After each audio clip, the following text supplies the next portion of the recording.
ಆತ್ಮ ಇದೆ, intellectual body ಇದೆ, ಫಿಸಿಯೋಲಾಜಿಕಲ್ ಬಾಡಿ ಇದೆ. ಈ ರೀತಿ ಎಷ್ಟೊಂದು ರೀತಿ ಬಾಡಿಗಳಿದೆ ಆಯ್ತಾ. ನಮ್ಮೊಳಗಡೆನೆ 5 ಕೋಶಗಳಿದೆ ಅಂತ ಯೋಗ ಹೇಳುತ್ತೆ ಆಯ್ತಾ. ಸೊ ಈ ಎಲ್ಲ ಕೋಶಗಳಲ್ಲೂ ಎಲ್ಲೇ ಕೂಡ ಏರುಪೇರಾದ್ರೆ ನಮ್ಮ ಫಿಸಿಕಲ್ ಬಾಡಿಯಲ್ಲಿ ಅದು ವ್ಯಕ್ತ ಆಗುತ್ತೆ ಅಂತ ಯೋಗ ಹೇಳುತ್ತೆ. ಸೊ ಯೋಗದಲ್ಲಿ ಹೆಲ್ತ್ನ ಹೇಗೆ ಅಟೈನ್ ಮಾಡ್ಕೊಳ್ಳೋದು? ಯೋಗದ ಪ್ರಕಾರ ಹೆಲ್ತಿ ಏಜಿಂಗ್ ಅಂದ್ರೆ ಏನು? ಈಗ ನಮ್ಮ ಫಸ್ಟ್ ಕ್ವಶನ್ಗೆ ಬರ್ತಿದ್ದೀನಿ. ಯೋಗ ಅಂದ್ರೆ ಕೇವಲ ಆಸನ? ಖಂಡಿತ ಅಲ್ಲ. ಆಸನ ಕೇವಲ ಯೋಗಶಾಸ್ತ್ರದ ಒಂದು ಪುಟ್ಟ ಭಾಗ, ಕೇವಲ ಒಂದು ಪುಟ್ಟ ಭಾಗ. ಬೇರೆ ಏನೇನಿದೆ? ಇದರ ಮೊದಲ ಅಡಿಪಾಯನೇ ಯೋಗದಲ್ಲಿ ಸಾಮಾಜಿಕ ವರ್ತನೆ.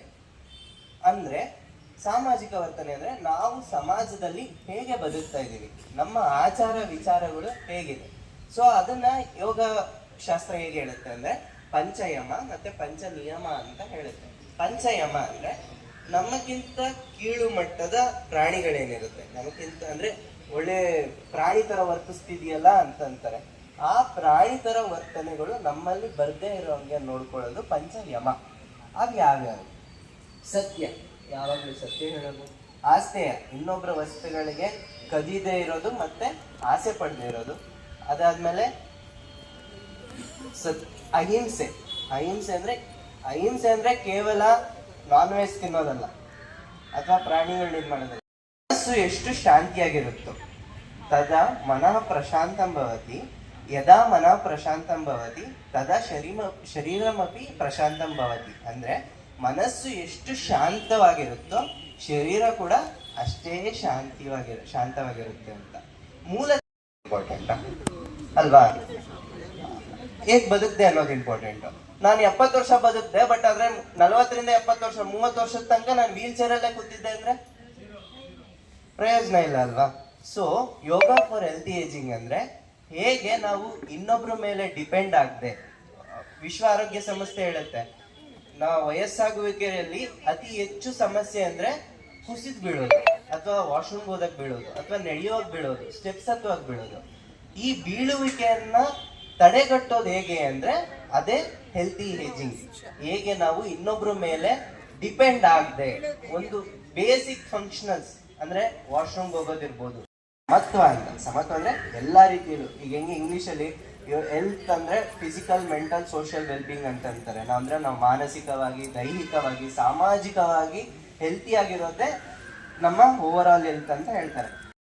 ಅಥವಾ ನಮ್ಮದೇ, ಇದು ನಂದೇ ಅಂತ ಇರಬಾರ್ದು. ಎಷ್ಟೇ ಕೋಟ್ಯಾಧೀಶ ಆಗಿರ್ಲಿ, ಅವ್ರು ಒಂದಿನ ಹೋಗ್ಲೇಬೇಕು. ಅವ್ರು ಹೋಗಬೇಕಾದ್ರೆ ಅವ್ರು ಏನೂ ತಗೊಂಡೋಗಲ್ಲ. So you should not have the attachment, ಇದು ಎಲ್ಲ ನಮ್ದು ಅನ್ನೋ ಅಟ್ಯಾಚ್ಮೆಂಟ್ ಇರಬಾರ್ದು. ನೆಕ್ಸ್ಟ್ ಬರೋದು ಪಂಚ ನಿಯಮ. ಪಂಚಮ ನಿಯಮ ಅಂದ್ರೆ ಮನುಷ್ಯನಲ್ಲೇ ಅತಿ ಉತ್ತಮ ಮನುಷ್ಯನಾಗೋದು. ಅದು ಯಾವ ತರ ಆಗೋದು? ಶೌಚ. ಮೊದಲನೇ ಹೇಳೋದೇ ಅದು ಶೌಚ. ಶೌಚ ಅಂದ್ರೆ ನಮ್ಮ ಫಿಸಿಕಲ್ ಬಾಡಿ ಮತ್ತೆ ನಮ್ಮ ಮೆಂಟಲ್ ಬಾಡಿ, ಅಂದ್ರೆ ನಾವು ದೈಹಿಕವಾಗಿ ಮತ್ತೆ ಮಾನಸಿಕವಾಗಿ ಫುಲ್ ಪರಿಶುದ್ಧರಾಗಿರ್ಬೇಕು ಅಂತ. ಬೆಳಿಗ್ಗೆ ಎದ್ದ ತಕ್ಷಣ ಶೌಚಕ್ರಿಯೆಗಳನ್ನ ಮಾಡಬೇಕು. ಅದಾದ ನಂತರ ಧ್ಯಾನ ಮಾಡಬೇಕು. ಸೊ ದೈಹಿಕವಾಗಿ, ಮಾನಸಿಕ ಏನೋ ಆಯ್ತು ಅಂತ ಕೊರ್ಕೊಂಡು ಕೂರ್ಬಾರ್ದು. ಆಯ್ತು, ಅದು ಆಗೋಯ್ತು, ದುಃಖ ಸಹಜ. ಬಟ್ ಆ ದುಃಖ ಅದೇ ಪ್ರತಿನಿತ್ಯ ದಿನದ 24 ಗಂಟೆ ಮತ್ತೆ 365 ದಿನ ಆ ದುಃಖ ಶಾಶ್ವತವಾಗಿರ್ಬೋದು. ಆಗೋಯ್ತು, ಅದು ಜೀವನದ ನಿಯಮ. ನಿಮಗೆ ಅವಲೋಕನೆ ಮಾಡುವಂತ ಶಕ್ತಿ ಇರಬೇಕು. ನಾನು ಇವತ್ತೇನೋ ಒಂದು ಕೆಲಸ ಮಾಡಿದೆ, ಚಿಂತನೆ ಮಾಡುವುದು, ದುಃಖ ಪಡುವುದು, ಯಾವಾಗ್ಲೂ ಒಂದು ವಿಷಯದ ಬಗ್ಗೆ ಅಥವಾ ಇನ್ನೊಬ್ಬರನ್ನ ದ್ವೇಷಿಸೋದು, ಇದೆಲ್ಲದೇ ಮೂಲ ಕಾರಣ ರೋಗಗಳಿಗೆ ಅಂತ ಯೋಗ ಹೇಳುತ್ತೆ. ನಿಗ್ರಹ ಮಾಡುದು, ಉಸಿರನ್ನ, ಈಗ ಸಿಟ್ಟು ಬಂದಾಗ್ಲಲ್ವಾ ಉಸಿರು ಏರುಪೇರ್ ಆಗೋದು, ಜೋರಾಗಿ ಉಸಿರಾಡ್ಬೇಕು ಅನ್ಸುತ್ತೆ, ಉಸಿರು ಆಮೇಲೆ ಏನಾದ್ರೂ ತುಂಬಾ ದುಃಖ ಆದ ಹಳ್ಬೇಕಾದ್ರೆ ಉಸಿರು ಸಿಗ್ದಂಗಾಗತ್ತೆ. ಈ ಉಸಿರಾಟದ ಏರುಪೇರುಗಳಿಂದ ನಮ್ಮ ದೇಹದಲ್ಲಿ ರೋಗಗಳು ಉಲ್ಬಣಿಸ್ತವೆ. ಅದಕ್ಕೋಸ್ಕರನೇ ಪ್ರಾಣಾಯಾಮ ಅನ್ನೋ ಕಾನ್ಸೆಪ್ಟ್ ಯೋಗದಲ್ಲಿದೆ. ಶ್ವಾಸ ಏನಿದೆ, ನಮ್ಮ ದೇಹದ ಶ್ವಾಸಕೋಶದ ಕ್ರಿಯೆಗಳೇನಿದೆ ಅಥವಾ ನಾವು ಉಸಿರಾಟ ಮಾಡೋ ರೀತಿ ಏನಿದೆ ಅವು ನಾವು ಚೇಂಜ್ ಮಾಡ್ಬೋದು. ಈಗ ಅದಕ್ಕೆ ಮನುಷ್ಯ 100 ವರ್ಷ ಬದುಕ್ತಾರೆ ಪ್ರಾಣಿಗಳಲ್ಲಿ. ಆಮೇಲೆ ನೋಡಿ, ಇನ್ನೂ ತುಂಬಾ ಸ್ಲೋ ಆಗಿ ಉಸಿರಾಟ ಮಾಡುತ್ತೆ, 150-200 ವರ್ಷ ಕಾಲ ಬದುಕುತ್ತೆ. ಸೊ ನಿಮ್ಮ ಜೀವನದ ಎಷ್ಟು ವಯಸ್ಸು ನೀವು ಬದುಕ್ತೀರಾ, ಎಷ್ಟು ಕಾಲ ನೀವು ಆರೋಗ್ಯಕರವಾಗಿರ್ತೀರಾ ಅನ್ನೋದು ಡಿಪೆಂಡ್ ಆಗುತ್ತೆ. 4ನೇ ಫ್ಯಾಕ್ಟರ್ ಏನು, ಆಹಾರ ಕೂಡ ಹೇಳಿದ್ದಾರೆ ಯೋಗದಲ್ಲಿ, ಆಯ್ತಾ. ಸರಿಯಾದ ಸಮಯಕ್ಕೆ, ಸರಿಯಾದ ಪ್ರಮಾಣದಲ್ಲಿ, ಸರಿಯಾದ ರೀತಿಯಲ್ಲಿ ತಿನ್ಬೇಕು. ಇದು ಯೋಗದಲ್ಲಿ ಹೇಳಿರೋ ಆಹಾರದ ನಿಯಮ. ಸರಿಯಾದ ಸಮಯಕ್ಕೆ ಅಂದ್ರೆ 2 4 hours. Standard is 4 hours. But ನಮ್ಮ ಜೀವನ ಶೈಲಿ ವಿಪರೀತ ಆಗಿರೋದ್ರಿಂದ ಈಗ 2 hour ಅಂತಾನು ನೀವು ಪರಿಗಣಿಸ್ಬೋದು, ಆಯ್ತಾ. ಆಮೇಲೆ ಸರಿಯಾದ ಪ್ರಮಾಣ ಅಂದ್ರೆ ಏನು ಅಂದ್ರೆ, ನಮ್ಮ ಹೊಟ್ಟೆ ಏನಿದೆ ಅದಕ್ಕೆ 50% ನಾವು ಘನ ಪದಾರ್ಥ ಕೊಟ್ಟು, 30% ದ್ರವ ಪದಾರ್ಥವನ್ನು ಕೊಟ್ಟು, ಇನ್ನ 20% ಖಾಲಿ ಬಿಡ್ಬೇಕು. ನಾನು ಹೋಟ್ಲಿಗೆ ಹೋಗಿದ್ದೀನಿ, ಎಲ್ಲ ಆರ್ಡರ್ ಮಾಡ್ಬಿಟ್ಟಿದ್ದೀನಿ, ಅಥವಾ ಮನೇಲಿ ಉಳಿದಿದ್ದೀನಿ. ಅಜ್ಜಿ ಅಂದ್ರೆ ಮಾಡೋದು ಕಾಮನ್. ಮೊಮ್ಮಕ್ಳು ಏನೇ ಬಿಟ್ರು ವೇಸ್ಟ್ ಆಗಬಾರ್ದು ಅಂತ ಖಾಲಿ ಮಾಡ್ತಾರೆ ಅಜ್ಜಿ. ಅದು ಮಾಡಬಾರ್ದು. ಅವ್ರು ಬಿಟ್ಟಿರೋದು ನಿಮ್ಮ ಆರೋಗ್ಯಕ್ಕೆ ವಿಷವಾಗಿ ಏನಿಲ್ಲ. ಅದು ಅನ್ನ ಜೀರ್ಣ ಆಗೋದ್ರೆ ಅದಕ್ಕೆ ಸ್ಪೇಸೇ ಇಲ್ಲ ಜೀರ್ಣ ಆಗಕ್ಕೆ. ಹೆಂಗ್ ಜೀರ್ಣ ಆಗುತ್ತೆ ಅಲ್ವಾ? ಸೊ ನಿಮ್ಮ ಕೆಪಾಸಿಟಿ ಎಷ್ಟಿದೆ ಅದಕ್ಕಿಂತ ಒಂದು 20% ಕಡಿಮೆನೆ ತಿನ್ನಿ. ನೆಕ್ಸ್ಟ್ ಬರೋದು ಧ್ಯಾನ ಮಾಡಿದ್ರಿ. ಸೊ ಧ್ಯಾನ ಮುಖ್ಯ. ಗೂಗಲ್ ಅಲ್ಲಿ ನೋಡ್ಬಿಟ್ಟಿದ್ದೀನಿ, ಯೂಟ್ಯೂಬ್ ಅಲ್ಲಿ ಹೇಳ್ತಿದ್ದಾನೆ, ಇದೆಲ್ಲ ನಮ್ಗೆ ಆಗ್ತೈತಲ್ಲ, ನನಗೆ ಕಾಯಿಲೆ ಇದೆ ಅಂತ ಟೆಸ್ಟ್ ಮಾಡ್ಕೊಂಡ್ರೆ ಎಲ್ಲ ಕಾಯಿಲೆಗಳು ಬಂದಿರ್ತವೆ. ಆತರ ನಮ್ಮ ಮನಸ್ಸನ್ನ ನಾವು ಹೇಗೆ ದಂಡಿಸ್ತೀವೋ ನಮ್ಮ ಮನಸ್ಸು ಹಾಗೆ ವರ್ತಿಸುತ್ತೆ. ಸೊ ಯೋಗದಿಂದ ನಾವು ಕ್ಲಿನಿಕಲಿ ಕೂಡ ತುಂಬಾ ಸತಿ ನೋಡಿದೀವಿ, ಆಯ್ತಾ. ಯೋಗದಿಂದ ಕೊಲೆಸ್ಟ್ರಾಲ್ ಮಟ್ಟ ಕಡಿಮೆ ಆಗಿರೋದು, ಸಕ್ಕರೆ ಮಟ್ಟ ಕಡಿಮೆ ಆಗಿರೋದು, ಉರಿಯೂತದ ಮಾರ್ಕರ್ಗಳಂದ್ರೆ ಈಗ ಹೆಂಗೆ ಆರ್ಥರೈಟಿಸ್, ಇವಾಗೆಲ್ಲ ಆರ್ಥರೈಟಿಸ್, ರುಮಟೈಡ್ ಆರ್ಥರೈಟಿಸ್ ಇದೆಲ್ಲ ತುಂಬಾ ಕಾಮನ್ ಆಗಿ ಬರ್ತದೆ. ಅಂದ್ರೆ ಈ ಮಣ್ಣಿ ನೋವು ಮನ್ಸಕ್ಕಾಗಲ್ಲ, ನೋವಾಗುತ್ತೆ, ಮೆಟ್ಲ. ಮತ್ತೆ ಯೋಗ ಪದ್ಧತಿ ಏನಿದೆಯೋ ಇದನ್ನ ಬೀಟ್ ಮಾಡೋ ಅಂತದ್ದು ಇನ್ನ ಯಾರು ಎಕ್ವಿಪ್ಮೆಂಟ್ಸ್ ಕಂಡಿಡ್ದಿಲ್ಲ. ನಾವು ಎಲ್ಲಾದ್ರಲ್ಲೂ ಆರ್ಟಿಫಿಷಿಯಲ್ ನೋಡ್ಕೋದ್ಕಿಂತ ನಮ್ಮದೇ ಆದಂತ ಏನು ನಮ್ಮ ಶಾಸ್ತ್ರಗಳಿದೆ, ನಮ್ಮಲ್ಲಿ ಆಲ್ರೆಡಿ ಅವೈಲೇಬಲ್ ಇಂಡಿಯನ್ ನಾಲೆಡ್ಜಸ್ ಏನಿದೆಯಾ ಇದನ್ನ ಫಾಲೋ ಮಾಡೋದ್ರಿಂದ ನಾವು ಉತ್ತಮ ಆರೋಗ್ಯವನ್ನ ಪಡ್ಕೊಳ್ಬೋದು. ಉಸಿರನ್ನ ಮೇಲ್ ತಗೊಳ್ತಾ ಅಲ್ಲೈನ ಮೇಲ್ ಮಾಡ್ಬಿಟ್ಟು ಕಾಲುಗಳನ್ನ ಹೀಗೆ ಮೇಲತ್ತು. ಇದನ್ನ ನೀವು 10 ಬ್ರೆತ್ಸ್ ಮಾಡ್ಬೇಕಂದ್ರೆ ಎತ್ಬಿಟ್ಟು 10 ಕೌಂಟ್ಸ್ 1 2 3 4 5 ಈ ರೀತಿ. ನೆಕ್ಸ್ಟ್ ಬಂದ್ಬಿಟ್ಟು ತ್ರಿಕೋನಾಸನ ಇರಬೇಕು. 2 ಕಾಲುಗಳು ಈ ತರ ಪಾಯಿಂಟೆಡ್ ಇರಬೇಕು, ಆ ರೀತಿ ನೋಡ್ಬೇಕು. ಇದು ತ್ರಿಕೋನಾಸನ. ನೆಕ್ಸ್ಟ್ 3ನೇ ಆಸನ ಬಂದ್ಬಿಟ್ಟು ಪಾದಹಸ್ತಾಸನ. ಪಾದಹಸ್ತಾಸನ ಉಸಿರನ್ನು ತಗೊಂಡ್ಬಿಟ್ಟು ಉಸಿರು ಬಿಡುತ್ತಾ ಮುಂದೆ ಬಗ್ಬೇಕು. ಇದು ಪಾದಹಸ್ತಾಸನ. ನೆಕ್ಸ್ಟ್ ಬಂದ್ಬಿಟ್ಟು ಭುಜಂಗಾಸನ. ಭುಜಂಗಾಸನ ಅಂದ್ರೆ ಈ ರೀತಿ ನಿಮ್ಮ ದೇಹದ ಅರ್ಧ ಭಾಗವನ್ನು ಎತ್ತು. ಇದಾದ್ಮೇಲೆ ಅಧೋಮುಖ ಶ್ವಾನಾಸನ, ಪರ್ವತಾಸನ ಅಂತ ಕೂಡ ಹೇಳ್ಬೋದು. ಇದಾದ್ಮೇಲೆ ಶಶಾಂಕಾಸನ. ಇನ್ನೂ ಸುಲಭವಾಗಿ ನಿಮ್ಗೆ ಹೇಳ್ಬೇಕು ಅಂದ್ರೆ, ನೀವು ಯಾವ ಆಸನನ್ನು ಪರ್ಟಿಕ್ಯುಲರ್ ಕಲಿಯೋದು ಬೇಡ. ದಿನ ಸೂರ್ಯ ನಮಸ್ಕಾರ ಮಾಡೋದನ್ನ ಕರೆಕ್ಟಾಗಿ ಕಲಿ, ಆಯ್ತಾ. ಫಸ್ಟ್ ದಿನ 3 ರೌಂಡ್ ಮಾಡಿ, ಸೆಕೆಂಡ್ ದಿನ 5 ರೌಂಡ್ ಮಾಡಿ, ನೆಕ್ಸ್ಟ್ ಹಂಗೆ ಕಾಲಕ್ರಮೇಣ ಸೆಕೆಂಡ್ ದಿನನೆಲ್ಲ 1 ವಾರ ಆದ್ಮೇಲೆ 5 ರೌಂಡ್ ಮಾಡಿ, ನೆಕ್ಸ್ಟ್ ಅದಾದ್ಮೇಲೆ ಇನ್ನೊಂದು ತಿಂಗಳಾದ್ಮೇಲೆ 7 ರೌಂಡ್ ಮಾಡಿ, ನೆಕ್ಸ್ಟ್ 1 ಇಯರ್ ಆದ್ಮೇಲೆ ಅದನ್ನ 10 ರೌಂಡ್ಸ್ ಮಾಡಕ್ ಶುರು ಮಾಡಿ. ಸೂರ್ಯ ನಮಸ್ಕಾರ ಒಂದೇ ಸಾಕು. ಈಗ ಬಿಗಿನರ್ ಆಗಿ ನನಗೆ ಯೋಗ ಆಗ್ತಿಲ್ಲ ಅಂದ್ರೆ ಜಸ್ಟ್ ಸೂರ್ಯ ನಮಸ್ಕಾರ ಕಲೀರಿ, ಇನ್ನೇನು ಬೇಡ. ಸೂರ್ಯ ನಮಸ್ಕಾರದಲ್ಲಿ ಎಲ್ಲಾ ಮುಖ್ಯ ಆಸನಗಳು ಕವರ್ ಆಗಿರುತ್ತೆ. ಸೊ ಸೂರ್ಯ ನಮಸ್ಕಾರ ಒಂದೇ ಸಾಕು. ಅದನ್ನ 3 ರಿಂದ 5 ಸಲ practice ಮಾಡಿದ್ದೀನ.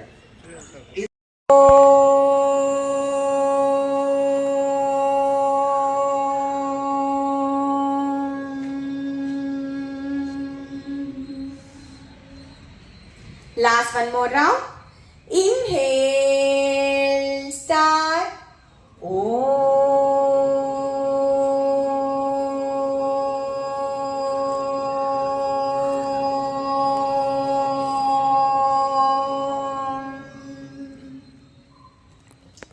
Feel the vibration. Close your eyes. Just focus on your breathing for a while. Observe your breath.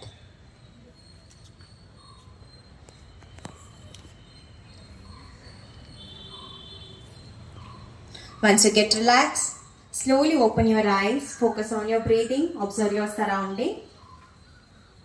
Yeah. Very gently stand up.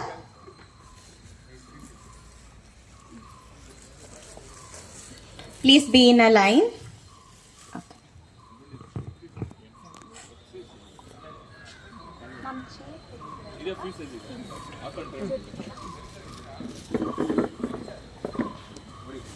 For ankle stretch breathing, so back should be straight. Place your both the hands on your thigh region. Yeah. We'll go for a little bit loosening exercise. Okay. We'll go for ankle stretch breathing. Very slowly. Inhale, raise your heel, lift your both the hands, stretch your hand. Okay. Exhale, bring down. Okay, you can feel the little bit stretch in your calf and ankle. Yes. Repeat the practice. Inhale, raise your heel, lift your both the hands, stretch your hand. Exhale, bring down. Balance yourself. Inhale up. Stretch your hand. Exhale down. 3. Inhale up. Raise your hand. Lift your heel. Exhale down. Inhale up. Exhale down. Last 5 more round. Inhale up. Exhale down. Inhale up. Stretch your hand fully. Exhale, come up. Okay. Exhale down. Inhale, come up. Okay. Exhale down. Up to your maximum capacity. Be there. Yes. Inhale, come up. Exhale down. Inhale, come up. Exhale down. Inhale, come up. Last 5 more round. Exhale down. Inhale, come up. Exhale down. Inhale, come up. Last 3 more. Exhale down. Inhale, come up. Exhale down. Inhale, come up. 2 more. Exhale down. Inhale, come up. Last 1 more. Exhale down. Inhale, come up. Yes. Okay, relax. Your hip. Rotate your hip. 2. Yes, gently. 3. 4. Nicely. 5. Again, reverse rotation. 1. 2. 3. 4. 5. Yes. Just relax for a while. Now again, little bit spread out your legs. 1 leg distance. Little more distance. Little more wide. Wider your legs. Lift your both the hand at the shoulder. Shoulder. At the shoulder. Trikonasana breathing. Yes. Now very slowly. Exhale, bend towards the right side. Exhale down. Right side. Your right side. Yes. Inhale, come up. Side bending. Okay. Side bending. Exhale, bend towards the left side. Inhale, come up. Okay. Repeat last 4 more rounds. Exhale, right. Bend your right side. Inhale, come up. Lateral side bending. Exhale, left. Inhale, come up. 3 more rounds. Exhale, right. Inhale, center. Exhale, left. Inhale, center. Exhale, right. Inhale, center. Exhale, left. Inhale, center. Exhale, right. Inhale, center. Exhale, left. Inhale, center. Last 1 more. Exhale, right. Inhale, come up. Exhale, left side. Inhale, come up. Yes. Join your legs together. Just kneel down. We'll go for Marjalasana breathing. Kneel down. Place your knee down if possible. Yarigalla agtade. Please kneel down. Slowly come up. Be in this position. Place your both the knee on the ground. Legs separate. Separate your legs. Separate your knees. So if you're not able to sit in Vajrasana, see what is your flexibility. Okay? Yeah. Place your both the hands on your shoulder. We'll go for shoulder rotation. 1, inhale up, join your elbow. Exhale, drop your hands down. 2, inhale, fully come up and join your elbows and exhale down. 3, inhale, exhale down.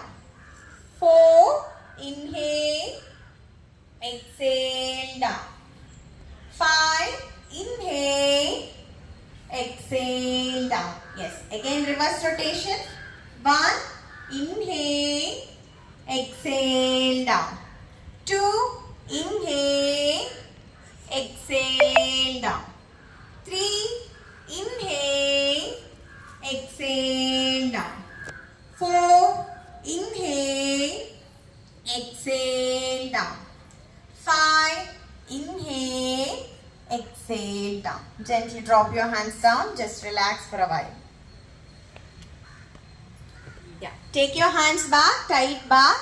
Take your hands back. We'll go for neck rotation. Very gently drop your head down.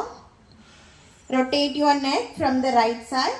Slowly take your head towards the right, upward, slowly towards the left and down.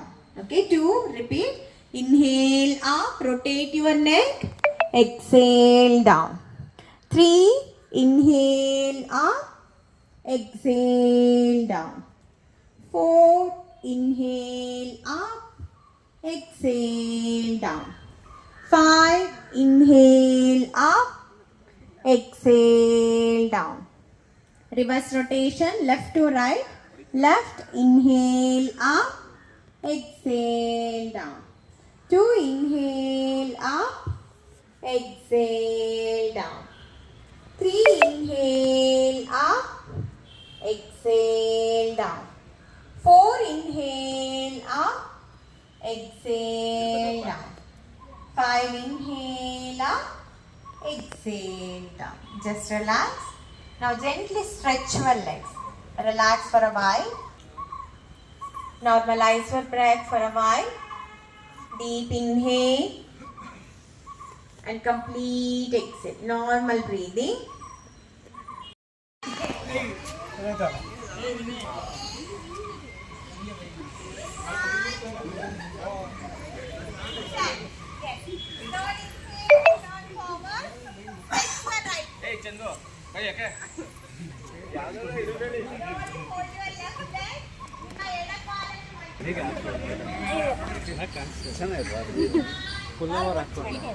ಇಲ್ಲಿಂದ ಹಿಂಗೆ ತಗೋಬೇಕು.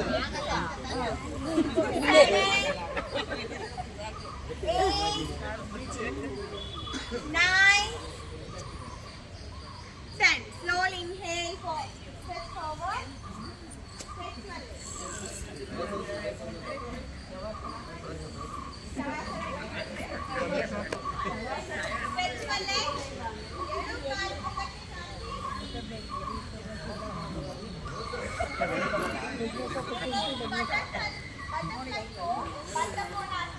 Back.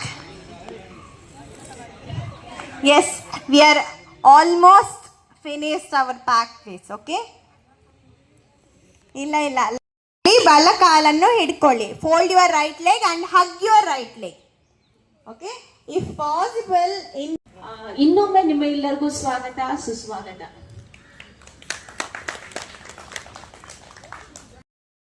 Look up, ಮೇಲಕ್ಕೆ ನೋಡಿ. Left ನೀ ಕೆಳಗೆ ಇರಬೇಕು. 1, 2, 3. Arch your back. ಬೆನ್ನನ್ನು ಚೆನ್ನಾಗಿ arch ಮಾಡಿ. 4, 5, 6, 7. Stretch your left leg little more. 8, 9, 10. Slowly take your right leg back. ನಿಧಾನಕ್ಕೆ ಬಲ ಕಾಲನ್ನು ಹಿಂದಕ್ಕೆ ತಗೊಳ್ಳಿ. ಈಗ same practice on your left leg. ನಿಧಾನಕ್ಕೆ left leg forward. 4, 5, 6, 7, 8, 9, 10. Slowly come up. Okay? Sit freely. Stretch your leg. ಎರಡೂ ಕಾಲನ್ನು ಮುಂದಕ್ಕೆ ಚಾಚಿ ಆರಾಮ್ಸೆ ಕೂತ್ಕೊಳ್ಳಿ. ಎಷ್ಟು ನಿಮಗೆ ಸಾಧ್ಯ ಆಗ್ತದೋ ಅಷ್ಟು ಮುಂದಕ್ಕೆ ಫಾರ್ವರ್ಡ್ ಬೆಂಡ್ ಆಗಬೇಕಾಗ್ತದೆ, ಮುಂದಕ್ಕೆ ಬಾಗಬೇಕಾಗ್ತದೆ. Inhale, raise your both the hand, stretch your hand. ಎರಡೂ ಕೈಗಳನ್ನು ಸ್ಟ್ರೆಚ್ ಮಾಡಿ, ಬೆನ್ನನ್ನು ನೇರ ಮಾಡಿ. ಓಕೆ, ಬೆನ್ನು ನೇರ ಮಾಡಿ. Back should be straight. Lengthen your spine. ಬೆನ್ನು ಮೂರಿಯನ್ನು ನಿಧಾನಕ್ಕೆ ಸ್ಟ್ರೆಚ್ ಮಾಡಿ. Exhale, slowly bend forward. ಶ್ವಾಸ ಬಿಡ್ತಾ ನಿಮ್ಮ ಹೊಟ್ಟೆಯನ್ನು ಒಳಗೆ ತಕೊಂಡು ಮುಂದಕ್ಕೆ ಬಾಗಿ. Exhale, bend forward, go down, eyes close. 1, close your eyes. 2, if possible, please place your forehead on the knee. 5, forehead on the knee. 6, ನಿಧಾನಕ್ಕೆ ಮುಂದೆ ಬಗ್ಗಿ. 7, 8, 9,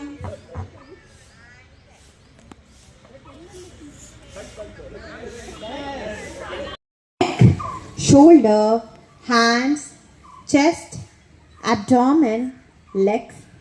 Keep your both the hands in front of the eyes. In a few blinks, slowly open your eyes, lifting your palm with a smile face. Be aware of your breath, body, and your surroundings. I hope you enjoyed. ಮಾಡಿದ್ರಾ ಎಲ್ಲರೂ? ಖುಷಿ ಆಯ್ತಾ? Body pain ಆಗ್ತಿದೆಯಾ? ಸ್ವಲ್ಪ ಬಿಸಿ ನೀರಲ್ಲಿ ಸ್ನಾನ ಮಾಡಿ, ಎಲ್ಲ ಸರಿ ಆಗ್ತದೆ. Okay, please everyone practice every day at least what and all you can do. ಏನೆಲ್ಲ ಯಾವ್ದು ಸಣ್ಣ ಪುಟ್ಟ ಆಸನಗಳು ನೀವು ಮಾಡ್ಬೋದು ಮಾಡಿ, ಯಾಕಂತಂದರೆ body flexibility is very important. So ಅದಕ್ಕೋಸ್ಕರ. Okay, thank you, thanks for the participation. Be there. ಹಾಗೆ ಆ ಮೇಡಮ್ ಅನ್ಬಾರ್ದು, ಚಿಕ್ಕ ಮಗು ಆದ್ರೂ ನಮಗೆ ಇವಾಗ ಗುರುಗಳೇ ಅವರು ಎಷ್ಟು ಚೆನ್ನಾಗಿ ಹೇಳ್ಕೊಟ್ರು. ಮೇಡಮ್, ನಾವು ಡೈಲಿ ಇಲ್ಲಿ ಬೆಳಗ್ಗೆ ಕ್ಲಾಸ್ ಮಾಡ್ತೀವಿ, ಲಾಫಿಂಗ್ ಕ್ಲಾಸು, ಯೋಗ ಪ್ಲಸ್ ಲಾಫ್ ಇರುತ್ತೆ. ಬಂದು ನೀವು ಯಾವತ್ತಾದ್ರೂ ಒಂದಿನ ನಮ್ಗೆ ಹೇಳ್ಕೊಡಿ. ತುಂಬ ಚೆನ್ನಾಗಿ ಹೇಳಿದ್ರಿ, ತುಂಬ ಖುಷಿ ಆಯಿತು. ಒಂದು ಫೋಟೋ ತಗೊಳ್ಳಿಪ್ಪ ನಮ್ಮ ಗ್ರೂಪ್ದು.